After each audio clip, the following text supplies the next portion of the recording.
Football from Yard, the People's Channel.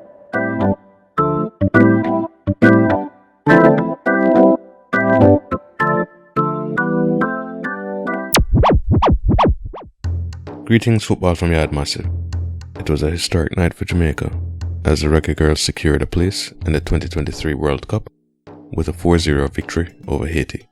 Jamaica dominated possession on the night and was far more clinical in front of goal than its Caribbean neighbours. The monumental victory was secured through goals from Trudy Carter, a double from Khadija and one from Drew Spence.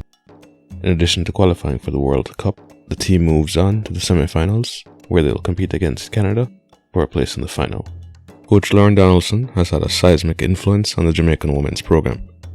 He was an assistant coach in the team that qualified for the 2019 World Cup, and this time, he was the one driving the bus. With Jamaica's World Cup hopes on the line, Donaldson made a number of tweaks to his starting lineup. The impressive Rebecca Spencer retained her place in goal.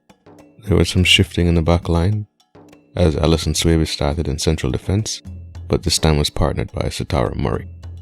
Murray, an aggressive defender and well-known commodity in professional football, was playing her first game of the tournament as she was awaiting FIFA's approval to represent Jamaica. The always running Tierney Wilshire moved from right back to left back, and Chantel Swaby shifted from central defence to right back, but still playing beside her sister.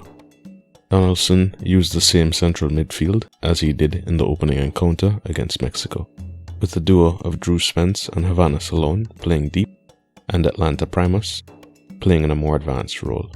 Diminutive players Jody Brown and Trudy Carter flanked powerful striker Khadija Bonishaw. Jamaica had a good game from start to finish. While Haiti was dangerous on a number of occasions through their pace and power, Jamaica was the only team that was able to execute on the night. The defensive line, despite being breached on occasion and making a few turnovers, contested every play and were very effective at covering for each other and collapsing around Haitian attackers. The midfield unit offered a strong shield, was up for every 50-50 challenge and dominated possession, while the attackers were clinical on the night. Trudy Carter opened the scoring in the first half, finishing a wonderful build-up play that started from the defence. The remainder of the goals occurred in the second half, with Bonishaw being next with one of her trademark finishes from just outside the box.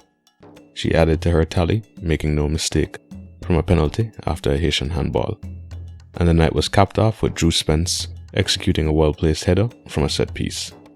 The ladies are no doubt celebrating the joyous occasion after being the first Jamaican team to qualify for consecutive World Cups.